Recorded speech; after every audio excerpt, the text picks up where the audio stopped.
नमो ताहि जाते भय अरहंतादि महान।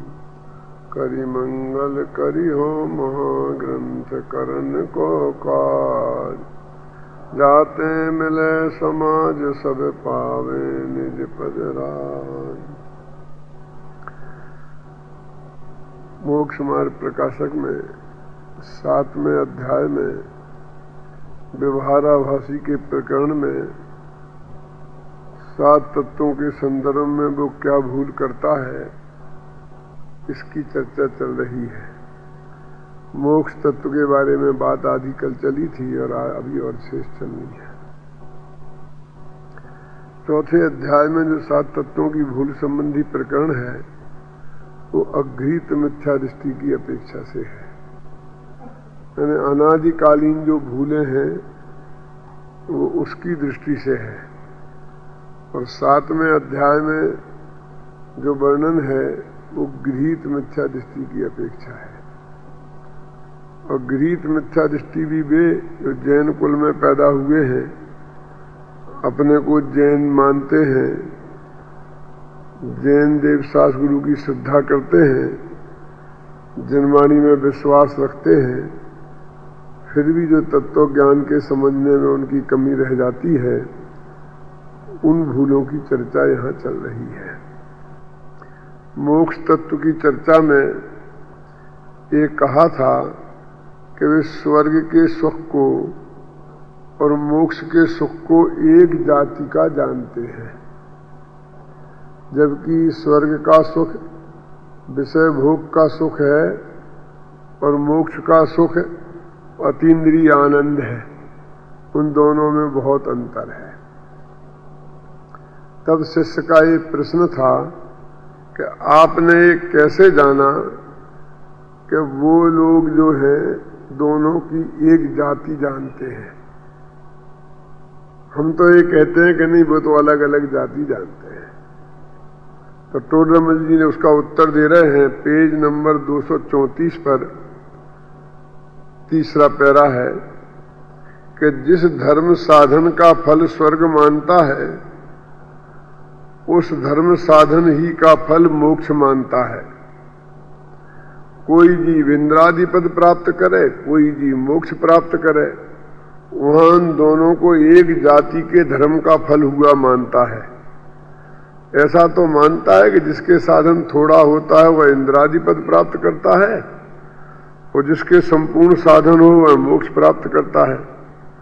परंतु वह धर्म की जाति एक जानता है, सो जो कारण की एक जाति जाने उसे कार्य की भी एक जाति का श्रद्धान अवश्य हो, क्योंकि कारण विशेष होने पर ही कार्य विशेष होता है।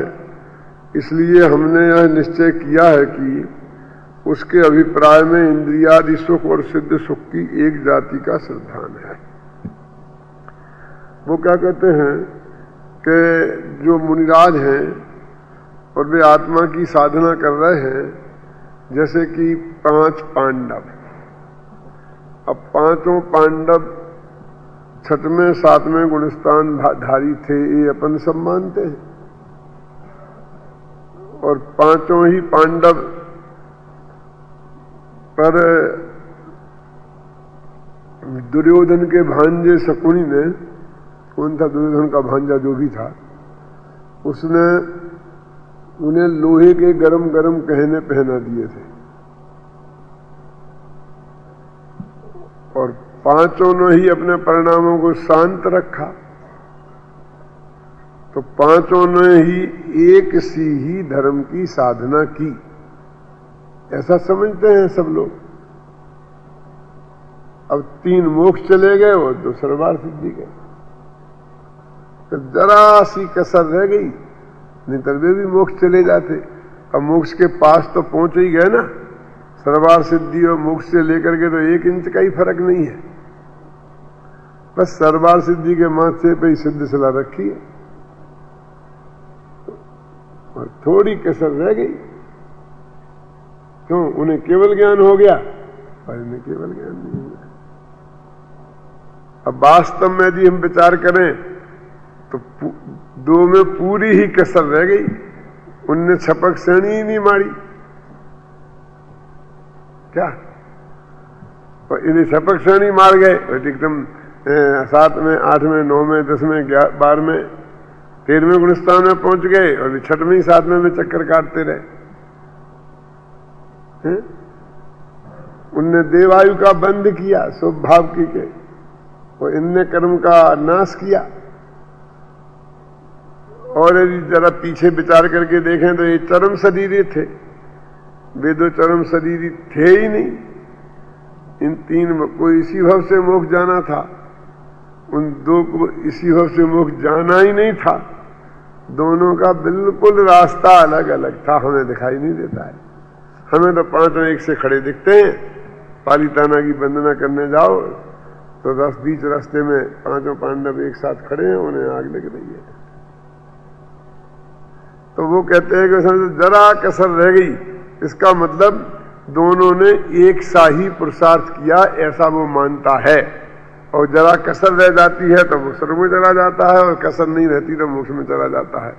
तो एक ही कारण मान रहा वो दोनों का, जबकि बाहर से देखने पर एक कारण भले ही दिखाई दे, लेकिन अंतरंग में दोनों के बहुत बड़ा अंतर है।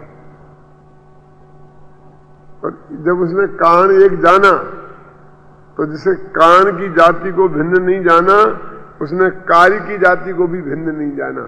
इसलिए हम मानते हैं कि तू ऐसा मानता है कि वही धर्माराधना करो, यदि थोड़ी कम रह गई तो स्वर्ग चले जाएंगे, और पूरी होगी तो मोक्ष चले जाएंगे। रास्ता तो एक ही है क्या, जबकि दोनों रास्ता बिल्कुल अलग अलग है। एक बंध मार्ग है और एक मुक्ति का मार्ग है। तो पंडित जी कहते हैं, हमने तू जो कारण की एकता मानता है, उससे हमने तूने जाना कि तेरे स्वर्ग और मोक्ष में भी कोई फर्क नहीं है। ये तथा कर्म निमित्त के से आत्मा के औपाधिक भाव थे, उनका अभाव होने पर आप शुद्ध स्वभाव रूप केवल आत्मा हुआ। जैसे परमाणु स्कंद से पृथक होने पर शुद्ध होता है, उसी प्रकार यह कर्मादिक से भिन्न होकर शुद्ध होता है। विशेष इतना कि वह दोनों अवस्था में सुखी दुखी नहीं है, परंतु आत्मा अब उस अवस्था में दुखी था, अब उसका अभाव होने से निराकुल लक्षण अनंत सुख की प्राप्ति हुई। वो कहते हैं 2 द्रव्यों से भिन्न होने को मोक्ष मानता है। और ऐसा मतलब पुद्गल के 2 परमाणु हैं, अब वे अलग अलग हो गए, ऐसे आत्मा अलग हो गया। लेकिन पुद्गल के परमाणु को तो इकट्ठे रहे, स्कंद रूप में हो तो भी कोई सुख दुख नहीं है, और परमाणु बिखर जाएं, अलग अलग हो जाएं तो भी कोई सुख दुख नहीं है। और जीव और पुद्गल का जो बंध है, उसका अलग होने में और एक होने में बहुत फर्क है। और 2 जीवों का तो कभी आपस में बंध होता ही नहीं है। जो असमान जाति द्रव्य पर्याय की चर्चा है, वो हमेशा पुद्गल या पुद्गल के साथ जीव, या 2 पुद्गल या जीव और पुद्गल की मिलकी होती है। 2 जीव तो कभी मिलते ही नहीं, 2 जीवों का बंधन तो कभी आपस में हुआ ही नहीं। और जीव का आकाश के साथ नहीं होता है, काल के साथ नहीं होता है, धर्म अधर्म द्रव्य के साथ नहीं होता है। और उसका सीधा सच्चा कारण यह है कि वास्तव में बंध का कारण स्पर्श गुण है। स्निग्ध रूक्षत्वाद बंधा, स्निग्धता और रूक्षता जो है वो स्पर्श के भेद हैं 8, उसमें स्निग्ध रूक्षत्व भेद भी है। तो वो स्निग्धता और रूक्षता ये स्पर्श के भेद हैं, और स्पर्श गुण सिर्फ पुद्गल में है। बाकी 5 द्रव्यों में तो स्पर्श नाम का गुण ही नहीं है, इसलिए उनका आपस में बंधने का कोई सवाल ही नहीं है। बाकी के 4 द्रव्यों के साथ भी जीव का कभी बंधन नहीं होता, और एक जीव का दूसरे जीव के साथ भी नहीं, और पुद्गल का पुद्गल के साथ ही होता है, क्योंकि स्पर्श गुण जीव में नहीं है ना। लेकिन पुद्गल और जीव का भी बंधन होता है, जैसे असमान जाति द्रव्य पर्याय कहते हैं। क्योंकि पुद्गल पुद्गल का होगा तो वो समान जाति कहलाती है। अब पुद्गल का आकाश से नहीं होता, धर्म अधर्म द्रव्य से नहीं होता, काल से नहीं होता, सिद्ध जीव से नहीं होता। दूसरे पुद्गल से होगा तो समान जाति कहलाएगी।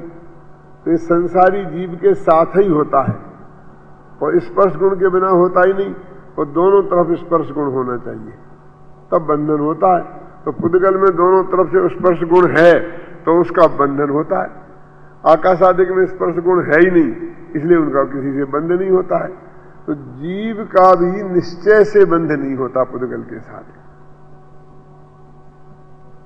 दूसरे जीव के साथ तो व्यवहार से नहीं होता, क्योंकि निश्चय से उसमें स्पर्श गुण नहीं है ना।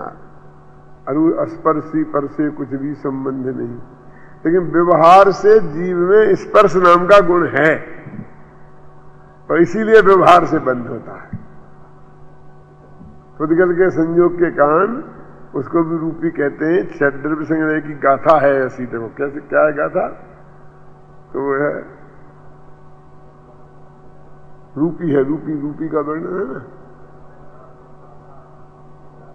निश्चया जीवे नो संति जदा तदो व्यवहारो मुक्ति बंधादो। वो व्यवहार से मूर्तिक है, क्योंकि बंधता है। तो वो जब वो उसमें स्पर्श गुण मान लेते हैं, जैसे राग है, तो इस स्पर्श गुण में भी स्निग्ध और रूक्षता बंध का कारण होती है। बाकी के जो 8 भेद है ना, तो बंध के कारण में स्निग्धता और रूक्षता होती है। तो कहते हैं जो आत्मा में राग हुआ वो उसको बोलते हैं स्निग्धता, और जो द्वेष हुआ उसे बोलते हैं रूक्षता। और ये व्यवहार से स्निग्धता रूक्षता है, और इसी के कारण जीव का पुद्गल के साथ में बंध होता है। ये जो सबसे बड़ी विचित्रता इसमें ये है कि 2 जीवों का बीच में कभी बंधन हुआ ही नहीं। जो हम बोलते हैं स्त्री पुत्र मकान जायदाद मेरे, कि ये तो कभी अपने हुए ही नहीं, ये तो अभी कभी अपने से बंधे ही नहीं। क्या कर्म जो कार्माण वर्णा है, वो तो कभी एक क्षेत्रावगाह रूप बंधन हुआ, लेकिन पर जीवों का तो हमसे एक क्षेत्रावगाह रूप बंधन भी नहीं है। आपका क्षेत्र अलग, मेरा क्षेत्र अलग, निश्चय से भी और व्यवहार से भी। आप यहां से दिल्ली चले जाइए, बंबई चले जाइए, मैं यहीं रहूंगा, देखो कोई रोक टोक भी नहीं है। कि पुद्गल के साथ तो ऐसा भी है कि जहां मेरा शरीर है, जहां मुझे जाना पड़ेगा, जहां वो रहेगा, जहां मुझे रहना पड़ेगा, और मैं जाऊंगा जहां उसे जाना पड़ेगा। लेकिन पर जीव के साथ तो ऐसा भी नहीं है। पर जीवों के साथ में एकत्व की कल्पना तो बिल्कुल हवाई उड़ान है। उसका तो किसी के साथ में कभी बैठता ही नहीं है, और हम उसी के पीछे मरे जा रहे हैं, स्त्री पुत्र आदि के पीछे। मेरा तो ठीक जिंदगी निकल गई है, बेटे का क्या होगा, बेटे के बेटे का क्या होगा, और 7 पीढ़ियों का क्या होगा है? मैं तो किराए के मकान में जिंदगी निकाल ली, लेकिन बच्चे कैसे निकालेंगे?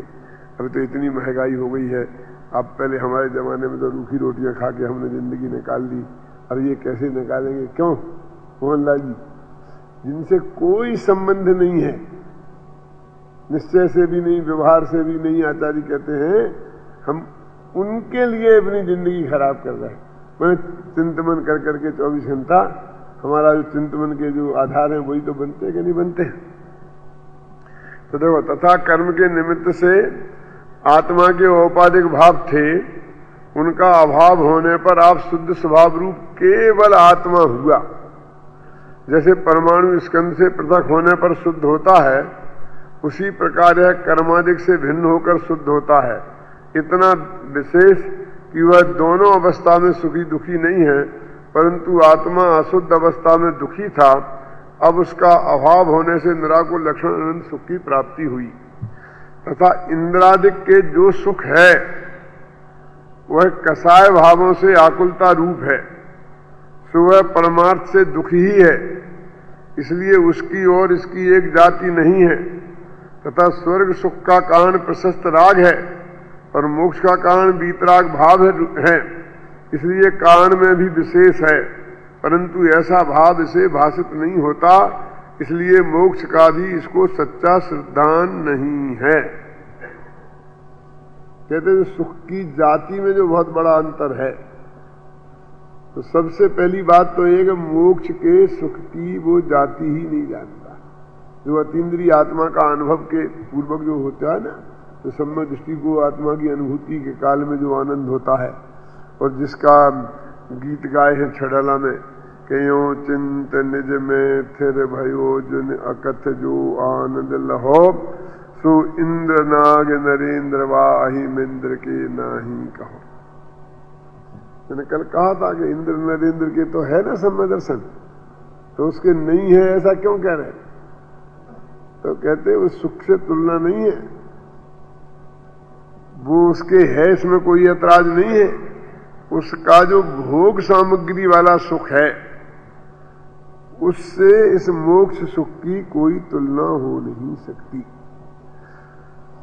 जो तीन तरह का विपर्यास होता है, एक स्वरूप विपर्यास, एक कारण विपर्यास और एक भेदाभेद विपर्यास। तो स्वरूप का विपर्यास हो गया। अब कहते कारण का विपर्यास, कि उसका कारण है शुद्धोपयोग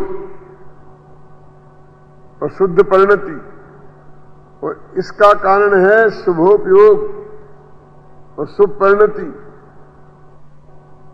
तो यदि उन कार्य को एक सा मानेगा तो कारण को एक सा मानना पड़ेगा। तो जो लोगों का पुण्य और धर्म में जो भेद नहीं समझते हैं, वो मोक्ष में और स्वर्ग में भेद नहीं समझते, ऐसा अर्थ है। और जो स्वर्ग में और मोक्ष में भेद नहीं समझते हैं, वे पुण्य और धर्म में भेद नहीं समझते हैं, ऐसा है। एक पॉइंट। अब दूसरा पॉइंट कि यदि आप कहो कि हम तो समझते हैं, तो कहते दो को यदि तुम समझते हो तो श्रद्धा के लेवल पर दोनों की चाह एक साथ नहीं हो सकती। ऐसा तो हो सकता है कि श्रद्धा में उसे हम हे मानते रहें और चारित्र में राग ऐसा आवे कि हमें स्वर्ग का लोभ मोह मन में समा जाए। ऐसा तो हो सकता है, दो गुणों में अलग अलग। लेकिन उसी श्रद्धा में स्वर्ग को भी उपादेय मानता रहे और मोक्ष को भी उपादेय मानता रहे, ये संभव नहीं है। क्या ख्याल में है ना? और एक से श्रद्धा के लेवल में दोनों का भेद नहीं जानता है, इसलिए इसे मोक्ष तत्व की भूल है। इसे लौकिक उदाहरण अपन ऐसा दे सकते हैं कि अपनी धर्मानुकूल विवाहिता पत्नी है अथवा धर्मानुकूल विवाहिता पति है, तो पति में पति तो ये मेरा पति है और कोई मेरा पति नहीं है इस जगत में, एकमात्र यही मेरा पति है। श्रद्धा के लेवल पर ऐसा होने पर भी अन्य पुरुष जो पुत्रादि हैं और भी लोग हैं, उनके प्रति भी राग तो हो सकता है, ख्याल में है ना? और कभी ऐसा भी होता है कि पति से भी ज्यादा राग हो सकता है ना? पुत्रादि के प्रति पति से भी ज्यादा राग देखा जाता, पति की उपेक्षा कर दे और पुत्र की उपेक्षा नहीं कर सके, है ना? होता कि नहीं होता? उसका कोई बैर विरोध नहीं है, पर पुरुष से राग होने का बैर विरोध नहीं है, लेकिन उसे पति के रूप में राग किसी भी पर पुरुष से हो, ये किसी भी कीमत पर सती के लिए बर्दाश्त के काबिल बात नहीं है। तो ऐसे ही पर पदार्थों से राग होना अलग बात है, और उन्हें निज रूप स्वीकार करके राग होना वो सम्य दृष्टि के संभव नहीं है, वो मोक्ष तत्व की भूल है भाई। अब ऐसे इस पर घटित करें कि मोक्ष सुख की पहचान जिसको हो गई, अतीन्द्रिय आनंद का स्वाद चख लिया और अभी चौथे गुण स्थान में है, तो इंद्रियों वाला सुख भी वो भोग रहा है और वो जानता है सच्चा सुख तो वो अतीन्द्रिय आनंद वाला ही है, फिर भी उसको इंद्रिय सुख की भी चाह हो सकती है। और कभी तो ऐसी हो सकती है कि 6 महीने तक वो आत्मा के सुख की तरफ ध्यान ही न दे और इसमें ही मंगल रहे। देखो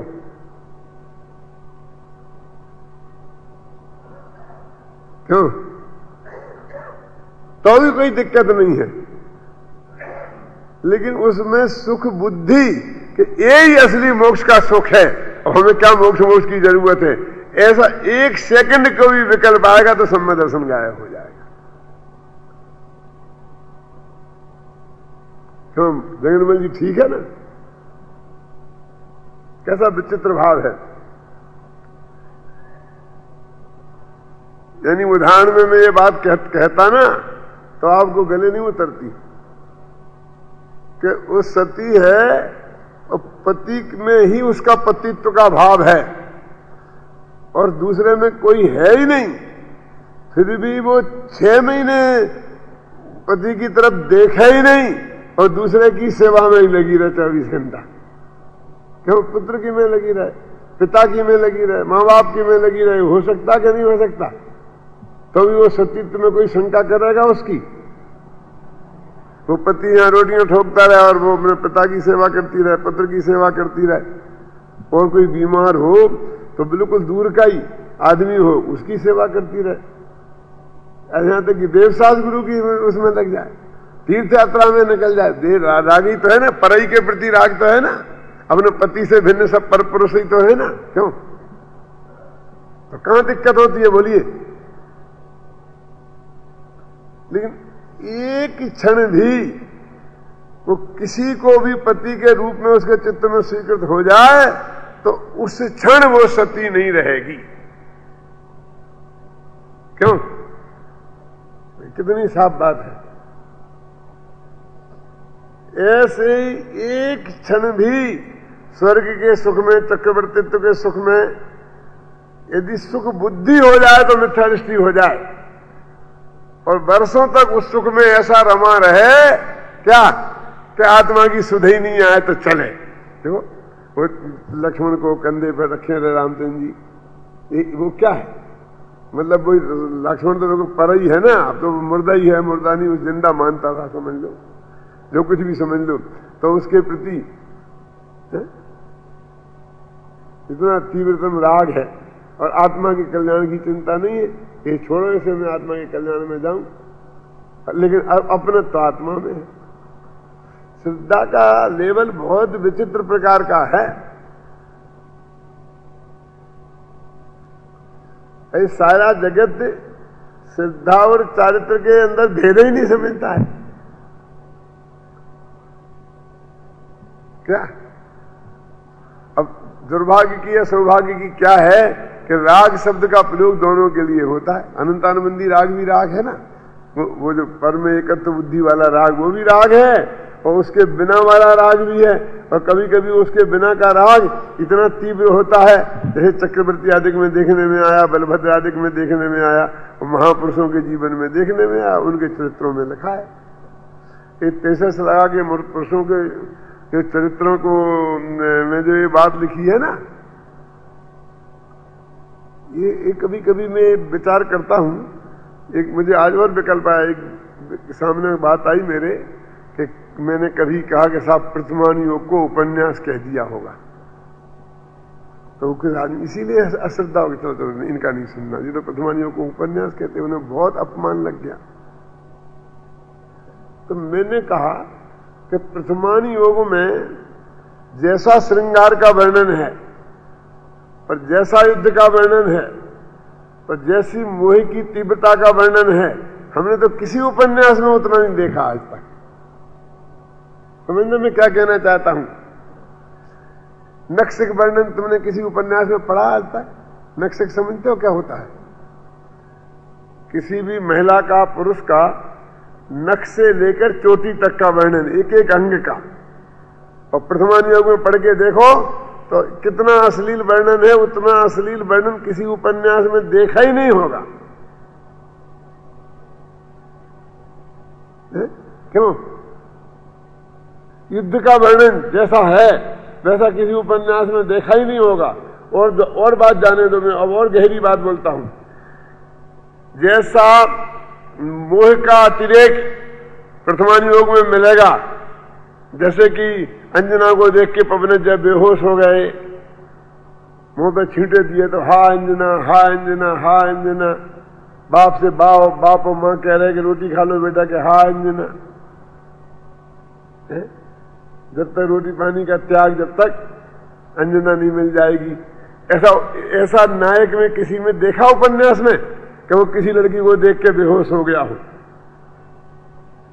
क्यों? कितना ही गंदे से गंदा उपन्यास हो, लेकिन ऐसी मोह की प्रबलता किसी उपन्यास में देखने में नहीं मिली होगी।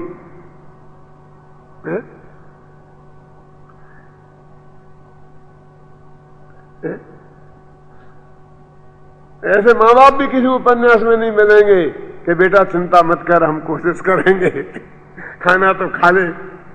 हमने ऐसे माँ बाप तो देखे कि क्या कहा, तूने ऐसा किया तो मैं घर से निकाल दूंगा, जायदाद से वो कर दूंगा, मैं रूम कर दूंगा, नहीं तो मेरे घर में मत आना, मेरे घर से निकल जा, पागल हो गया है। क्यों? डंडा मार के निकालते हुए माँ बाप तो देखे होंगे, लेकिन उसकी हर इच्छा को पूर्ति करने वाले माँ बाप नहीं देखे होंगे। क्यों? इतने तीव्र रागी भी किसी उपन्यास में नहीं देखे होंगे, और ऐसे तीव्र देशी भी नहीं देखे होंगे कि मैं शादी करके 22 साल तक नहीं बोले।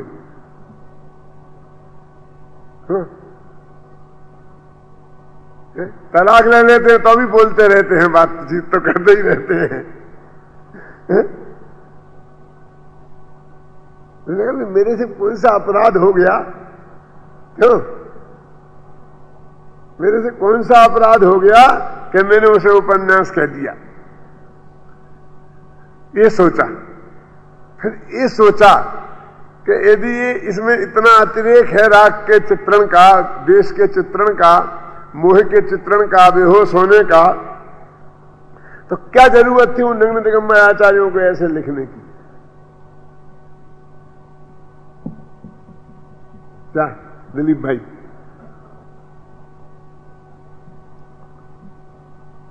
तो उसका भी जवाब मेरे पास सब है।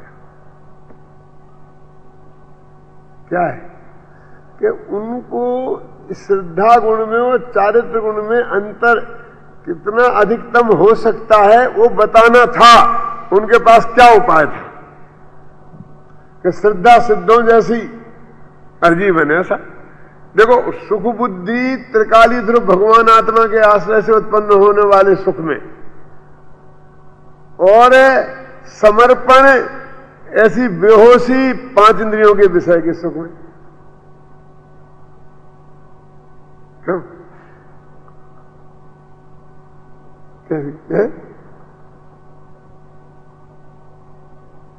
तो उनको ये बताना था।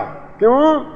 क्योंकि हम ऐसे मूर्ख जगत में बहुत हैं कि जिन्हें अच्छे अच्छे ज्ञानियों का सत्समागम हो गया हो और उनका कोई राग देश का कोई प्रकार उनके देखने में आ गया हो तो उसे अज्ञानी मानकर उसके लाभ से वो वंचित हो जाते हैं। वो चाहते थे कि किसी ज्ञानी के लाभ से कोई अज्ञानी वंचित न हो जाए, तो उन्हें ज्ञानी के भी कितनी कोटि का कैसा कैसा राग हो सकता है वो सारा स्पर्श करके बता दो। क्यों जगन्मल जी?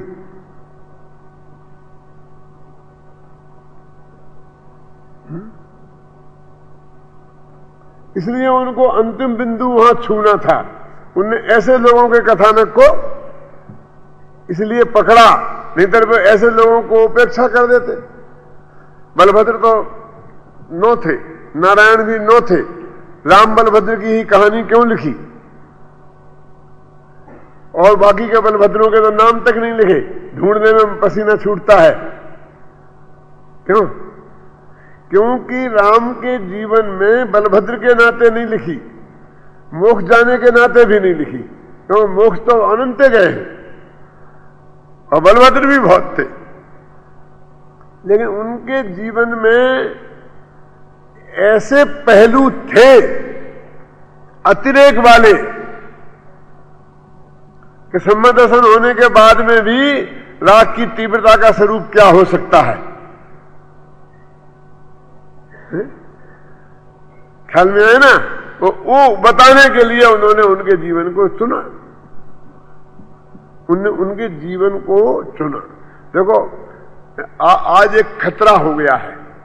क्या खतरा हो गया है कि अब इनके महापुरुषों के जीवन को टच करके हम कोई चीज आपके सामने रखना जाएं तो लाठियां चल जाती हैं। हमारी तुमने सीता माता का अपमान कर दिया, तुमने हमारे राम जी का अपमान कर दिया। कार को कहता तुम अपने राम सीता को अपने पास रखो,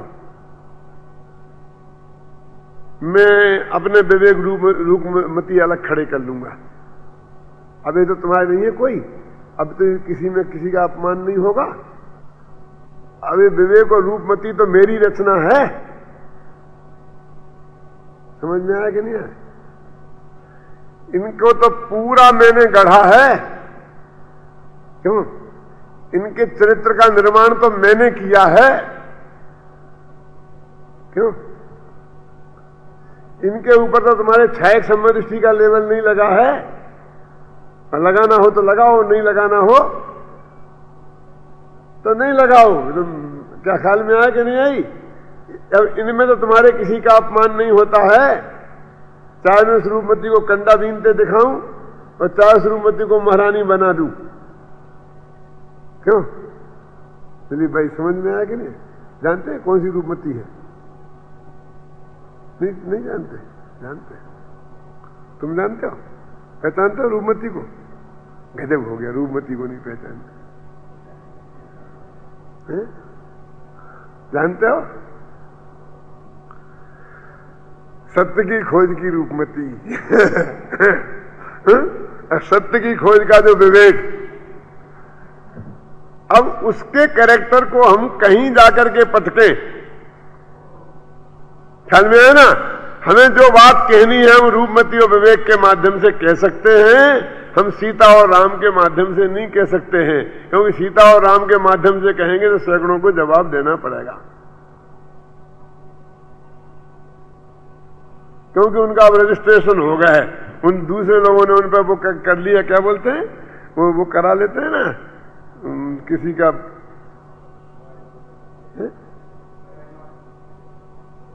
कोई दवाई, हाँ पेटेंट। अब वो पेटेंट करा लिया तो हमारे सीताराम का अपमान कर दिया। अब सीताराम हमारे नहीं, तुम्हारे ही है। क्यों? एक तो कर्नाटक के आए थे और बोले थे तुम हमारे बुंदेलखंड को भ्रष्ट नहीं कर सकते हो। किससे कह रहे थे? एक बुंदेलखंडी से।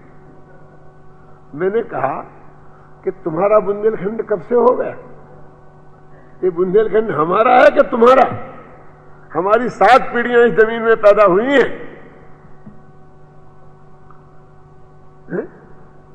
तुम्हें तो यहां की भाषा भी नहीं आती है। तुम तो अभी पानी में यहां का पीने अभी सीखे हो। जब मुझे पहले निकल आई तब बाद में पानी पीना पिया है तुमने यहां का। अब तुम्हारा बुंदेलखंड होगा और हम उसे भ्रष्ट कर रहे हैं और तुम बचा रहे हो।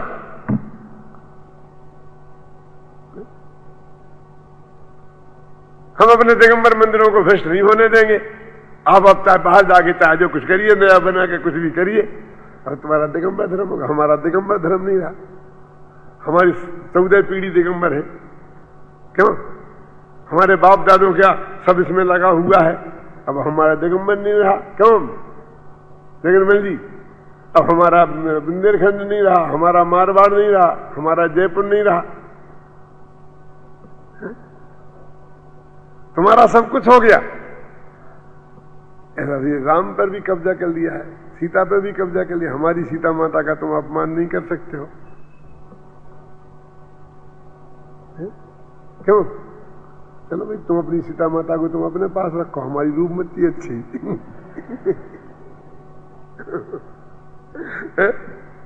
मेरे कहने का अर्थ ये है कि उन आचार्यों की एक समस्या थी कि उनको श्रद्धा गुण में और चारित्र गुण में जो अंतर होता है चौथे गुण स्थान में, उसका स्वरूप स्पष्ट करना था। इसलिए उन्होंने चारित्र मोह की उत्कृष्टता के नमूने पेश किए और श्रद्धा गुण के निर्मलता के नमूने एक साथ पेश किए। सिद्ध भगवान में तो दोनों ही निर्मल है, जैसी श्रद्धा जैसा चारित्र, क्या फर्क पड़ना था। अब देखिए, अब वो कहते हैं तथा इंद्रादिक के जो सुख है वह कसाय भावों से आकुलता रूप है और सो वह परमार्थ से दुख ही है, इसलिए उसकी और इसकी एक जाति नहीं है मोक्ष के सुख की।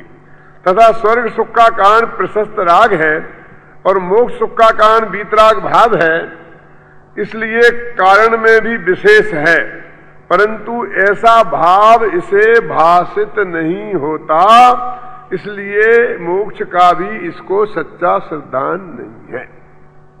इस प्रकार इसके सच्चा तत्व श्रद्धान नहीं है। देखो, अब दो इसलिए और इस प्रकार है ना, तो पहले इसलिए वाला है वाक्य है, ये तो मोक्ष तत्व की भूल का उपसंहार है, और फिर इस प्रकार इसके सच्चा तत्व श्रद्धान नहीं है, ये पूरे जो अपन ने शुरू किया था 30 तारीख को, 30 जुलाई को, तब से लेके अभी तक का पूरे का उपसंहार का वाक्य है। इसलिए समय सार में कहा है कि अभव्य को तत्व श्रद्धान होने पर भी मिथ्या दर्शन ही रहता है। अब अभव्य को तत्व श्रद्धान होने पर और मिथ्या दर्शन रहता है। अब तीनों बातें कंट्रोवर्शियल लगते हैं कि नहीं, वो समय सार में लिखा। अभव्य को, अब अभव्य को तत्व सिद्धांत कैसे होगा? तत्व सिद्धांत तो सम्मोहन का लक्षण है, अभव्य के वो हो ही नहीं सकता है।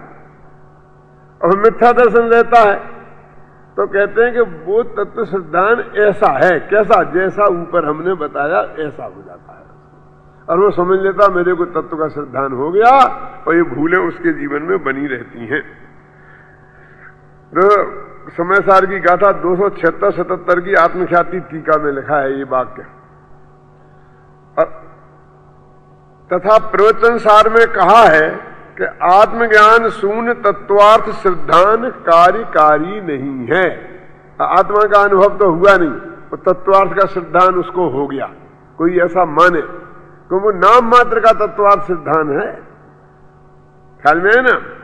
तो इन्हें समय सार और प्रवचन सार इन दोनों के कोट किए। और वो जमाना ऐसा नहीं था कि गाथा नंबर, पेज नंबर और वो देवे, बस वो इतने समय सार में ऐसा कहा, प्रवचन सार में ऐसा कहा, और इतने पर भी उनकी वाक्य को प्रमाणिक रूप से मान लिया जाता था कि लिखा होगा। और आज तो वो पेज नंबर और पंक्ति नंबर और वे नहीं बताओ तब तक कोई माने ही नहीं, तो नीचे कोट भी करना पड़ता है, तब भी स्वीकार नहीं होता है। पहले इतना ही कह देते थे, समय सार में ऐसा कहा और प्रवचन सार में ऐसा कहा। अब देखिए ये खत्म हो गया 7 तत्व की भूल वाला प्रकरण। अब यहां पर एक बिंदु है, देखा ना आपने, निशान बनाया है। ये क्यों बनाया है ऊपर? ये बताने के लिए कि ये जो 5 लाइनें हैं, ये पूरे सम्यक दर्शन के बारे में वो क्या भूलें करता है, उसका जो है कंक्लूजन है। इसलिए अब उसमें क्या था? देवशास्त्र की श्रद्धा भी वहां, ये कहां से शुरू हुआ था? देखो 220-22 होगा, ये है 222-21 पे। धर्म बुद्धि के धारक व्यवहाराभासी, उनका सम्यक दर्शन का अन्यथा रूप, यहां से लेकर और यहां तक का, माने 221 से लेकर 234, माने इन 14 पेजों का ये पूरा समय है कंक्लूजन वाक्य। इसलिए ये बिंदु लगाया है ये बताने के लिए। तथा व्यवहार दृष्टि से सम्यक दर्शन के 8 अंग कहे हैं, समझ है ना, उनको यहां यह पालता है। 25 दोष कहे हैं, उनको टालता है। संवेगादि गुण कहे हैं, उनको धारण करता है। परंतु जैसे बीज बोए बिना खेत के सब साधन करने पर भी अन्न नहीं होता, उसी प्रकार सच्चा तत्व श्रद्धान हुए बिना इसको सम्यक तो नहीं होता। पंचास्तिकाय की व्याख्या में जहां अंत में व्यवहाराभासी वाले का वर्णन किया है वहां ऐसा ही कथन किया है। देखो क्या कहते वो कि शास्त्र में 7 अंग लिखे संबंध दर्शन के कि सम्यक निशंकित कि शंका नहीं करना चाहिए भगवान की वाणी में, तो मुझे तो कोई शंका नहीं है। क्या देता है शंका नहीं है उसके ऐसे अंग ऊपर से पाल लेता है। कांक्षा नहीं करना चाहिए, मुझे कोई इच्छा नहीं है, ग्रानी नहीं करना चाहिए, ऊपर ऊपर से पालता है। लेकिन वास्तविक तो होते ही नहीं। आगे खुद पंडित टोडामल जी 9वें अध्याय में जब अंगों की चर्चा करना शुरू करते हैं तो वो ये कहते हैं कि भाई साहब जब उसके 8 अंग हो गए तो संबंधन कैसे नहीं है? तो वे कहते हैं कि आदमी के भी होते हो, बंदर के भी होते हैं 8 अंग, तो आंख कान नाक तो आदमी जैसे ही होते हैं, लेकिन फिर भी वो आदमी के नहीं होते हैं।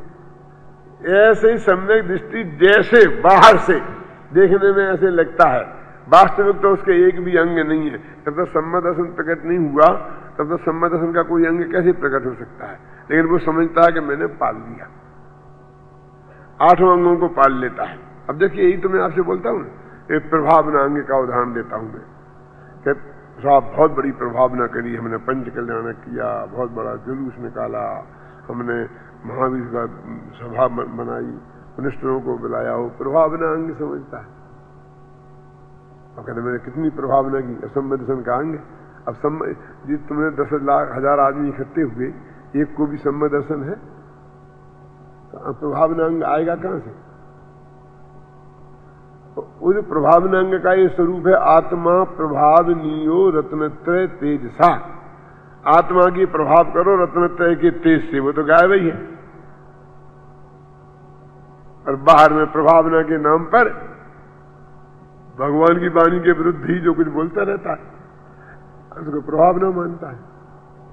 नाचने गाना जुलूस निकालना, कितने जीव जंतुओं को घात होता है, क्या होता है, उन सबको बहुत बड़ी प्रभावना के कार्य मानते कि नहीं मानते? अब मुनिराजों को एक धंधा हो गया है कि जहां जाते हैं, जिस मंदिर में गए, इस मंदिर में ये खराबी है, इसको ये तोड़ो, इसको ऊंची कर दो, इसका दरवाजा ऊपर कर दो, इसको बगल में कर दो, इसको टेढ़ा कर दो, इसको आगे कर दो, इसको पीछे कर दो।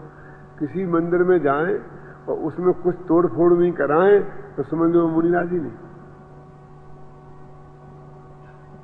जबकि ये मकान वाला काम गृहस्थों को भी शोभा नहीं देता है।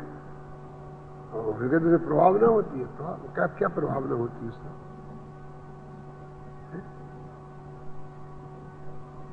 बोलो।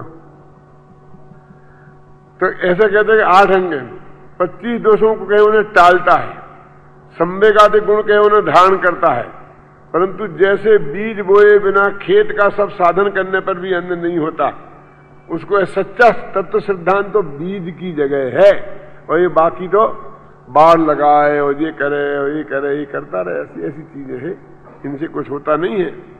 उसी प्रकार सच्चा तत्वार्थ सिद्धांत हुए बिना सम्यक तो नहीं होता।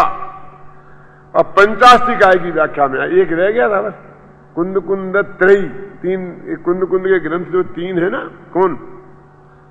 समय सार, प्रवचन सार और नियम सार नहीं, पंचास्तिकाय। इन 3 को कुंद कुंद त्रयी कहा जाता है। बहुत प्रसिद्ध है। मैं आपको ये बताना चाहता हूं कि लोग नियम सार को बहुत महत्व देते हैं और महत्वपूर्ण वो है भी, लेकिन अमृतचंद्र ने उस पर टीका लिखने की जरूरत नहीं समझी और इन 3 ग्रंथों पर टीका लिखने की जरूरत समझी। और अमृतचंद्र की टक्कर का आध्यात्मी ऐसा है कि न भूतो न भविष्यति जैसे हैं वो। टोडामल जी ने लिखा ना कि अध्यात्म देखना हो तो आत्मख्याति में देखो। तो आत्मख्याति के कर्ता ने नियम सार पे कलम नहीं चलाई, अष्टपहौड़ पे कलम नहीं चलाई और पंचास्तिकाय पर कलम चलाई। लेकिन जैन दर्शन के फंडामेंटल समझने के लिए पंचास्तिकाय, प्रवचन सार और समय सार ये बहुत महत्वपूर्ण ग्रंथ है। वो तो कुंद कुंद खुद लिखते हैं कि मेरी भावना का ग्रंथ है। निय भावना निमित्तम मया कदम नियम सार साधम, मैं अपनी भावना की पुष्टि के लिए मैंने इस नियम सार नामक शास्त्र को बनाया है। लिखा कि नहीं लिखा? तो उन्हें तीनों के उदाहरण दे दिए। समय सार में ऐसा कहा है, प्रवचन सार में ऐसा कहा है, और पंचास्तिकाय में। पका पंचास्तिकाय के अंत में जब व्यवहाराभासी का वर्णन किया है वहां ऐसा कथन किया है। अब जब वहां पर आप देखो तो बस 8-10 पंक्तियां मिलती हैं, कुछ नहीं। अभी पंचास्तिक और सारे जनागम में व्यवहाराभासी का वर्णन और कहीं डायरेक्ट देखने में नहीं आता। सिर्फ इसके बीज पंचास्तिकाय की टीका के अंत में थोड़े से देखने को आते हैं, और उसमें से टोडरमल जी ने इतना निकाला। देखो पूरे व्यवहाराभासी का प्रकरण चलता है 2500 पेज में, कितनी उनकी प्रतिभा थी।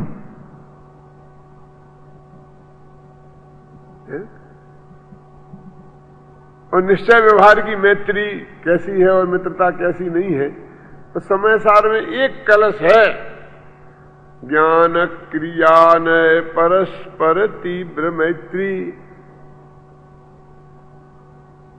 ये लिखा है कि ज्ञान नय और क्रिया नय में परस्पर तीव्र मित्रता है। ख्याल में है ना? और वहां से पकड़ के सारा निश्चय व्यवहार का प्रकरण उन्होंने इतना लंबा इसमें लिख दिया। तो कितनी गहराई से अध्ययन करते थे, कितना चिंतन करते थे, और जब लिखने बैठते थे तो उन्हें कितने संदर्भ ख्याल में रहते थे। क्यों? आज जैसा नहीं है कि एकदम फटाफट निकाल के आप देख लो, सब जगह सुविधा उपलब्ध है। पहले यदि शास्त्र थे तो बेस्टन में बंधे हुए रखे रहते थे, मंदिर की किसी अलमारी में रहते थे, घरों में तो होते ही नहीं थे। ख्याल में आए ना? फिर वहां जाकर निकाल के खोलना, कपड़े धोकर नहा धोकर कपड़े बदल करके उसे खोलना, उन पन्नों में से वो पेज निकालना, पंक्ति निकालना, न सूची न मूची, और न कोई कोमा न फुल स्टॉप न पेज परिवर्तन। समझो अध्याय भी बदल गया तो उसी पंक्ति से शुरू हो जाएगा। क्यों? और जितने लेखक उतना उनकी राइटिंग, उसे पढ़ना पहचानना ही कितना कठिन काम था। अब ऐसे निकालने जाते कौन सी गाथा कौन सी टीका में, जब उनने स्वाध्याय उसका किया होगा वो उनके दिमाग में था, लिख दिया कि पंचास्तिकाय में के अंत में जब व्यवहाराभासी का प्रकरण किया है वहां लिखा है, प्रवचन सार में लिखा आत्मज्ञान शून्य को क्रियाकांड कालिक नहीं है, समय सार में ये लिखा। सारा उन्हें विषय उपस्थित था। और घूमट सार के तो भी टीकाकार थे, तो पूरा कर्णानी योग उपस्थित था पूरा। ख्याल में है ना? द्रव्यान योग किस तरह से उपस्थित था और उन्होंने किस तरह यहां पर उस बात को रखा है। इस प्रकार इसको सम्यक दर्शन के अर्थ साधन करने पर भी सम्यक दर्शन नहीं होता। इसको माने व्यवहाराभासी को, वो सम्यक दर्शन के लिए बहुत प्रयत्न पुरुषार्थ करता है, फिर भी उसे सम्यक दर्शन की प्राप्ति नहीं होती। इस तरह व्यवहाराभासी मिथ्यादृष्टि जीव 7 तत्व के बारे में किस प्रकार की भूलें करता है, उसका ये प्रकरण अपन ने जो 30 तारीख जुलाई को शुरू किया था, आज समाप्त होता है 15 दिन में पूरा। अब अपन फिर कल से कोई दूसरा प्रकरण लेंगे।